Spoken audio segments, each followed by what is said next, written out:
Honestly, everyone keeps asking the same questions. Is this morph overrated?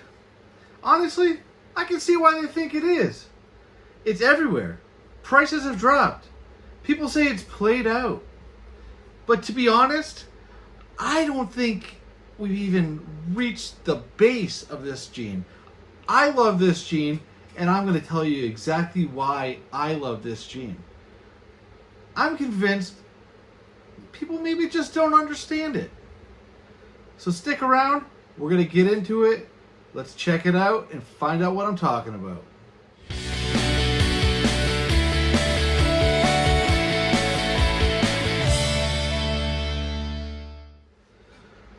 What's up, YouTube? It's Joe from Mercy Morphs. On this week, as I mentioned in our intro, we are going to go over one of my favorite genes, and one that I've only recently started working with because I didn't fully understand it. But now that it makes sense, I don't mind mixing it into my combos. I love the way it looks. And guys, we're talking about one of the older genes in the hobby, and that's the banana gene. Alright, so let me be honest with you. At first, when I heard about the banana gene, the first thing besides the good looks of it, the first thing most people told me is to steer away from it because of the sex link. That actually intrigued me. I wasn't sure exactly what they were talking about. And for all you who don't understand or don't know about the sex link, the banana gene has been linked to a sex link that is carried by the male banana. Okay? So let me explain to you exactly what that means. So you have males and you have female bananas. These female bananas, when bred, can produce both male and female babies. Okay?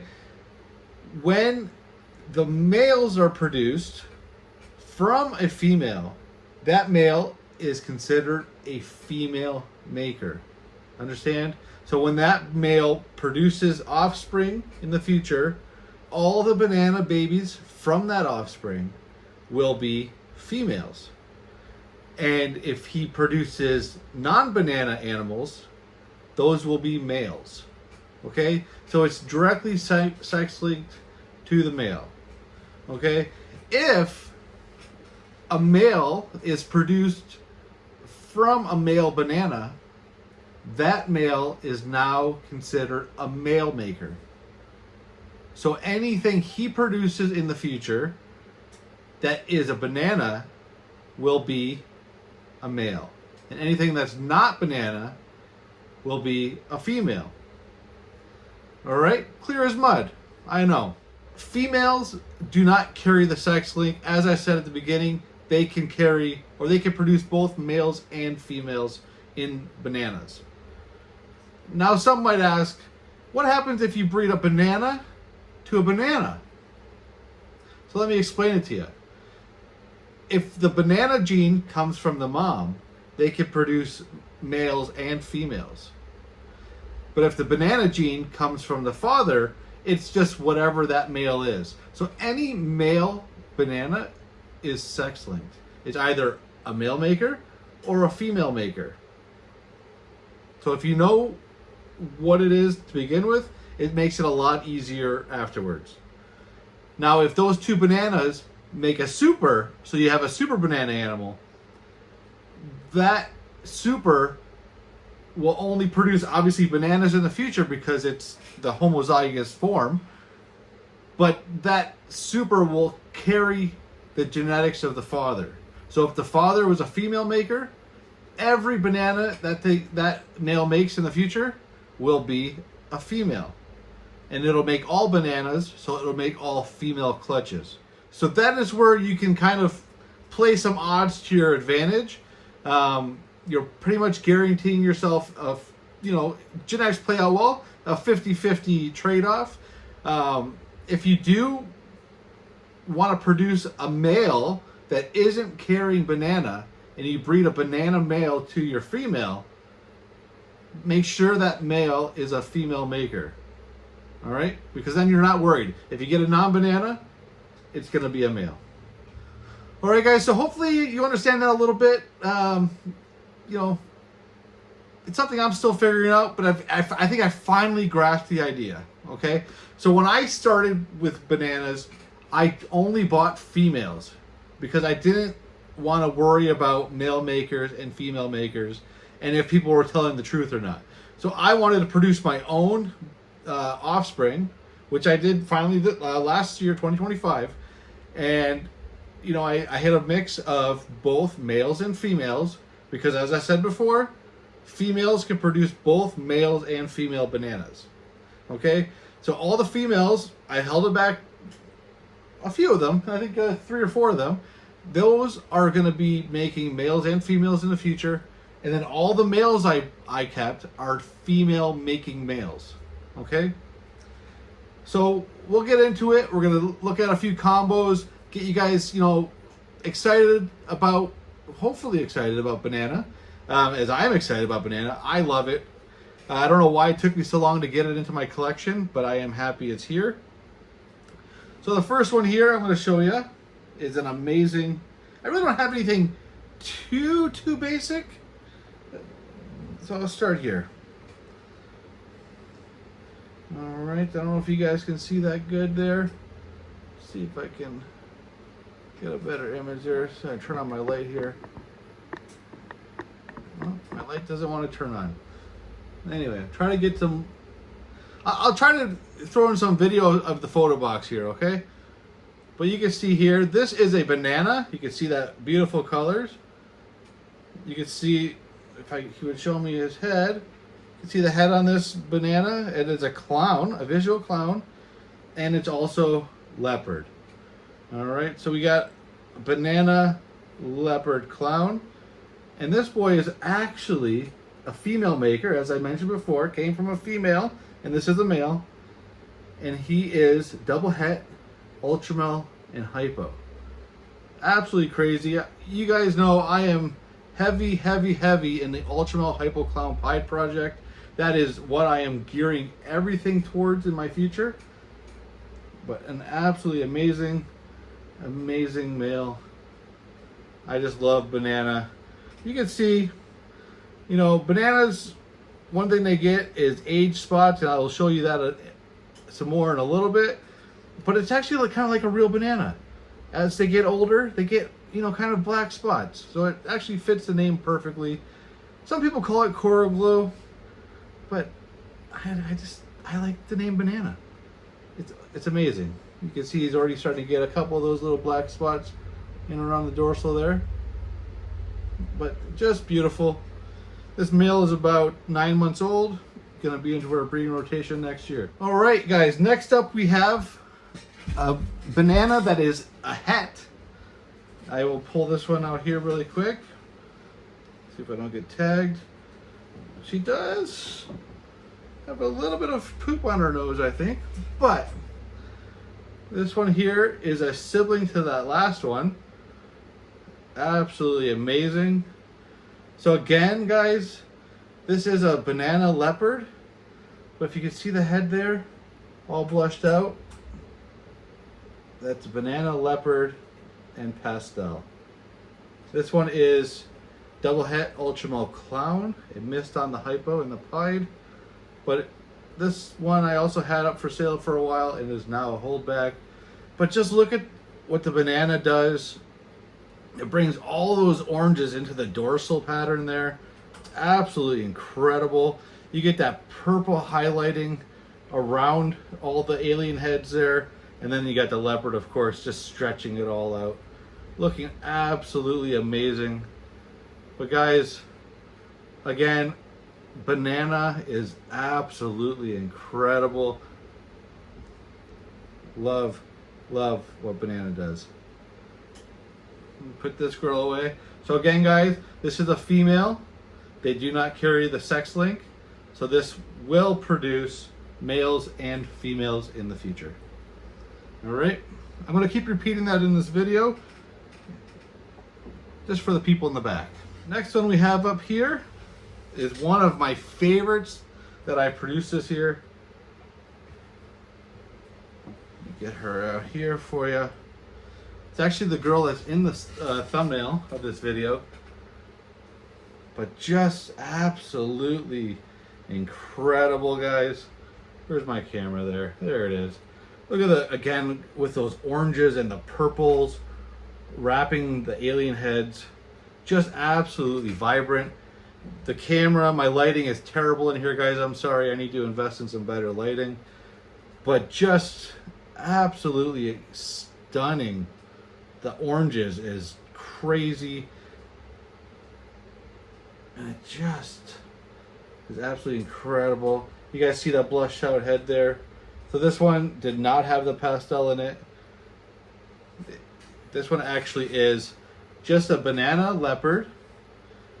And it proved to be triple het, ultramel, clown, and pied. Look at that pied ringer. Didn't even have to test for it. That was a no-brainer. But I did it for peace of mind. Anyway. But yeah, guys, beautiful, beautiful example of a banana once again. Again, showing you exactly why this is one of my favorite genes in my collection. One that I'm going to work for a very, very long time. Yeah, once again, guys, banana leopard, triple het, ultramel clown pied. Beautiful. I love banana. Haven't said that enough. Again, that was a female. We'll make both males and females in the future. The next one I have up here, guys, is available. I don't know, might hold them back. Haven't really got any crazy offers on them. But this one, with the genes stack that's in him, has kind of blushed him out a little bit. So he is a lot lighter in color, but very, very similar to his mom, who I'll show you in a later video, or later on in this video, guys. He is obviously a banana. We're doing a banana video here. So it's a banana. He is pastel. You can see the blushed out head there. He is no leopard in this one, but you can see that pattern. So that's also Mojave and spot nose. All right, so pastel, banana, Mojave, spot nose. And I did shed testing on this boy because I wanted to see if he was carrying the quad, or if he was actually, a visual ultramel, because he was bred to an ultramel. And he came back as triple het, hypo, ultramel, pied. All right, so fantastic boy. Very, very good looking. You guys can see there. A little bit more blushed out. Still a little bit of the purples you can see in the alien heads there. But you can just see how the color changes with different combos. Just beautiful. Nice whitened belly there, you can see. Again, I love banana. And hopefully I'm showing you guys exactly why. It's crazy. It's not just for the pet snakes, guys. I do believe there's a lot of great breeder qualities in these animals, especially when you're talking male makers and female makers. And if you guys remember what I said before, this is a male. I started all of my breeding collection using females. So leave a comment down below. What do you think this male is? Okay? Female maker or male maker? Remember, came from a female and this is a male. Little hint. Alright, so that's it for my hatchlings from this year. I'm going to move into some bigger girls that I've moved up into my my breeder rack for the future, and we'll check some of them out, see how they age. Alright, so this one here, of course, is always going to be that one that's in shed, and this one is in shed, guys, so its colors are not exactly picking up the way they should, but you can see with that head, it's a visual clown. It's also a pastel. So it's a pastel clown. And it's a banana. So pastel banana clown. And I do believe this is Mojave and spot nose. So it's a sister to that male I just showed you.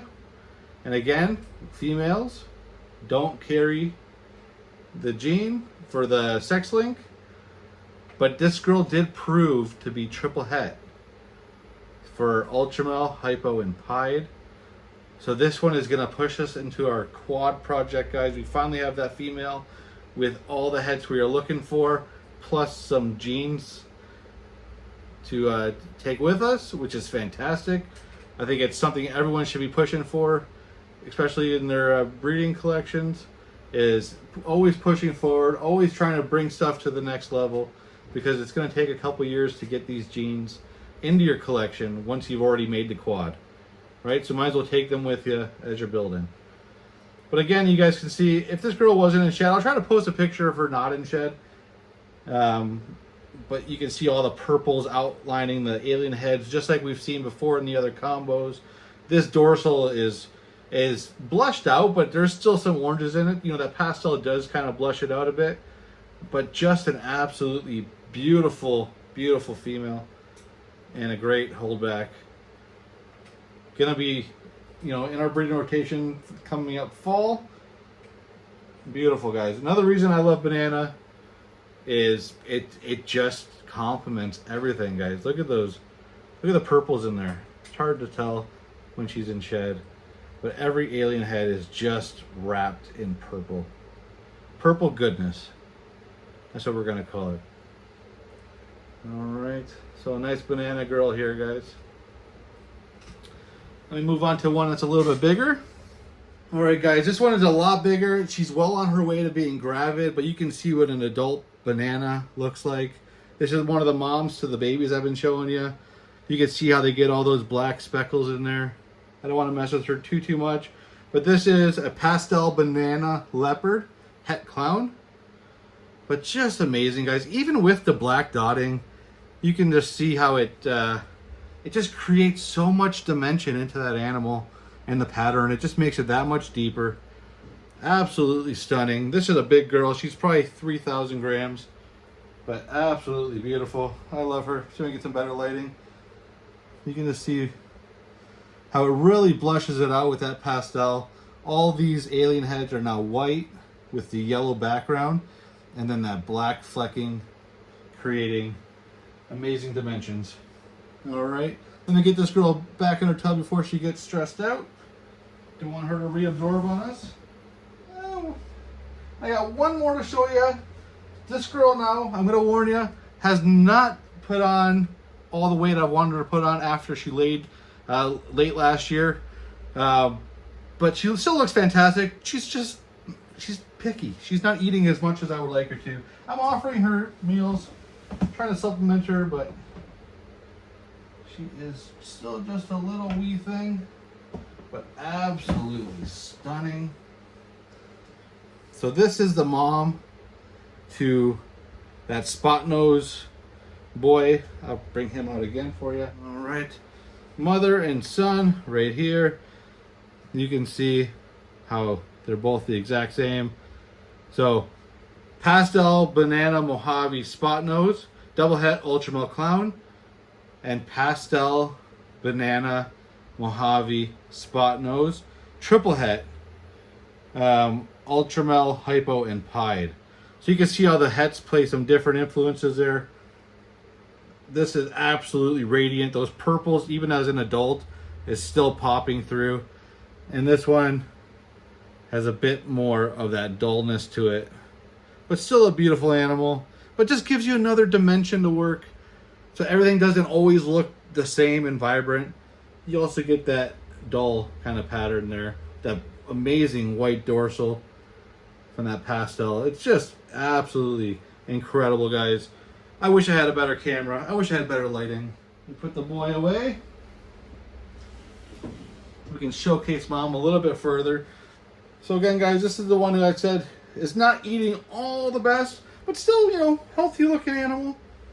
But just a picky eater. Eats like one in every 4 feedings. But I just let her do her thing. She's an adult. She knows what to do. But just beautiful, guys. Look at the banana. Look at the purples. That white dorsal, just radiant. You can see the purple still around that alien head, or all those alien heads there. Amazing, amazing, amazing. Nice white belly. Yeah, just a beautiful female. Again, beautiful banana. Absolutely love it. That is crazy. I'm actually falling in love with it more and more as I'm checking out all these bananas, guys. So again, female banana makes both males and female banana in the future. All right, guys, so there you have it. There is exactly why I love banana and how I'm going to be, or why I'm going to be working it more into my collection in the future. It is crazy. The one thing that I didn't mention in this video that I absolutely love about this gene is it's not a hype gene, guys. It's a foundation gene. It's a gene that's been around for generations and generations. It's not one of those, it's hot today, it's gone tomorrow genes. It's something that people have admired for years, both, breeders and collectors, as well as pets, right? Like it's just an all-around, absolutely amazing gene. I hope I showcased it for you guys good. If you guys are following our journey here on YouTube or on Instagram, we really appreciate it, guys. Subscribe to our channel. Mercy Morphs is our Instagram handle. Obviously, you found my channel here on YouTube. But yeah, guys, if you like these kind of videos, please hit that like and subscribe button. I believe we are at about 930 subscribers on our journey to 1,000. And then beyond, guys. We've got to hit one goal before we can set another. So yeah, please hit that subscribe button. Follow our journey. All right, guys, I'll catch you on the next video. Peace.